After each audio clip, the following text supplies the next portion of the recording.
Skin moulds made by the spreading technique are ideal for models with simple surface detail and undercuts, especially if the models are very large. You will see why this is so in our last example, a life-size bust of Alexander von Wacker, who founded Wacker Chemie. A block mould can be ruled out because it would require too much mould-making material. And a one-part skin mould would be too heavy to handle, even if cut open along one side. And since there would be problems with pot life and flowability in the pouring technique on account of the long flow distances involved, preference is given to the spreading technique.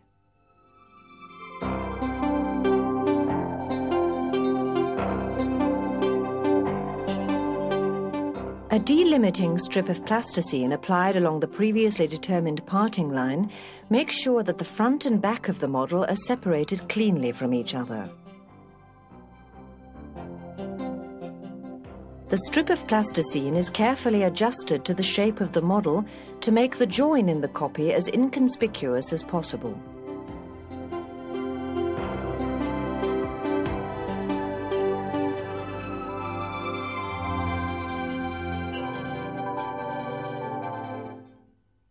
Locks are made by cutting recesses into the delimiting strip so that the two parts of the skin mould will fit together accurately. To prevent unwanted changes in the surface of the model, both it and the delimiting strip are coated with dishwashing liquid.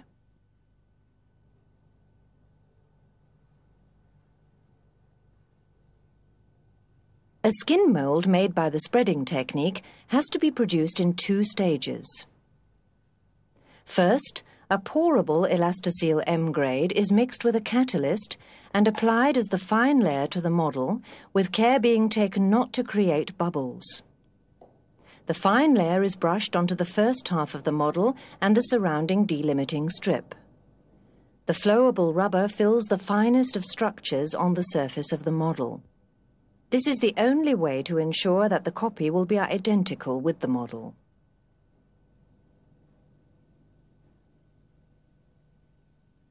The fine layer is allowed to cure until it can no longer be dislodged, but it must still be slightly tacky to adhere well to the spreadable rubber that will be applied on top of it.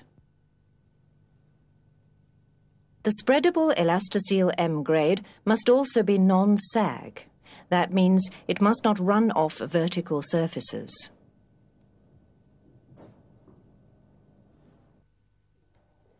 Some blue pigment paste, FL, is also added to the catalyst to distinguish between the coated and uncoated areas. Whereas the fine layer is responsible for ensuring faithful reproduction of all details, the 5 to 10 millimeter thick top layer adds stability and tear strength to the mould. It is not advisable to apply the spreading compound to the model itself, since its high viscosity might allow bubbles to form on the surface of the mould.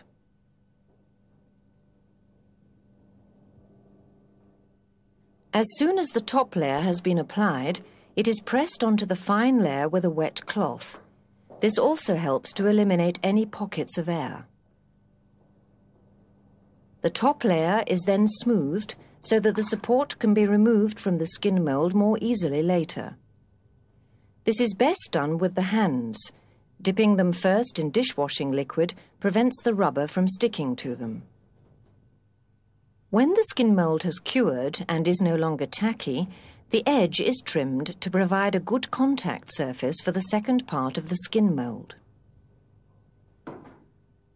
Undercuts in the head region would make it difficult to remove the rigid support, so they are filled separately with plaster of Paris to yield wedges that are completely separate from the support. Brushing the back of the wedges with Vaseline after curing stops them sticking to the support later. The support is made by coating half of the model with plaster of Paris. Jute fabric soaked in plaster of Paris adds extra strength. One last layer of plaster of Paris and the first half of the mould is complete. This now comprises a white fine layer, a blue top layer, 2 removable wedges and the support. Work starts on the second mould half. First, the delimiting strip is removed. The contact surface on the first half of the skin mould is coated with Vaseline to make it easier to separate the 2 halves of the skin mould later. Here we can clearly see the locks created by the recesses that were cut into the delimiting strip earlier. The second half of the mould is made in the same way as the first. It has to be removed from the model. This is accomplished by first removing the front half of the support.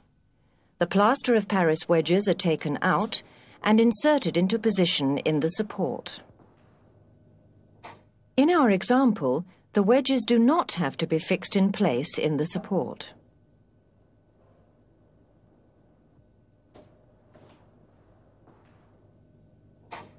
The second half of the support is now removed.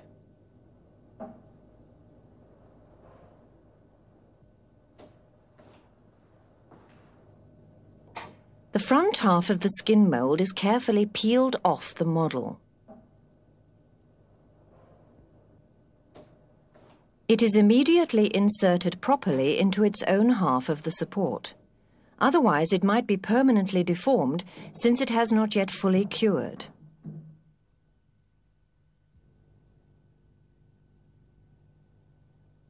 The second half of the skin mould is also inserted into its half of the support.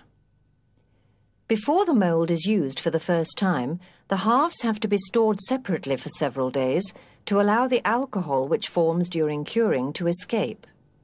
This is particularly important if casting resin is to be used as the reproduction material, since the number of copies that can be made from the moulds would be much lower.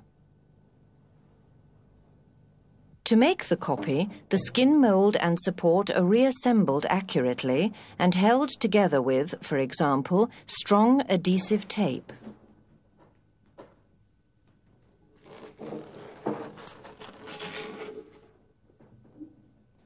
The whole assembly is suspended from a wooden frame so that the reproduction material can be applied.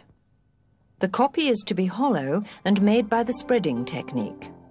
After it is set, the copy, which in this case is made of plaster of Paris, is ready to be demoulded.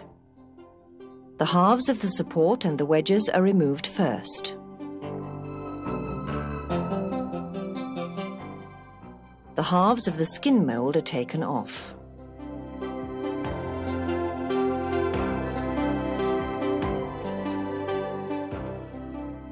The copy is identical with the model.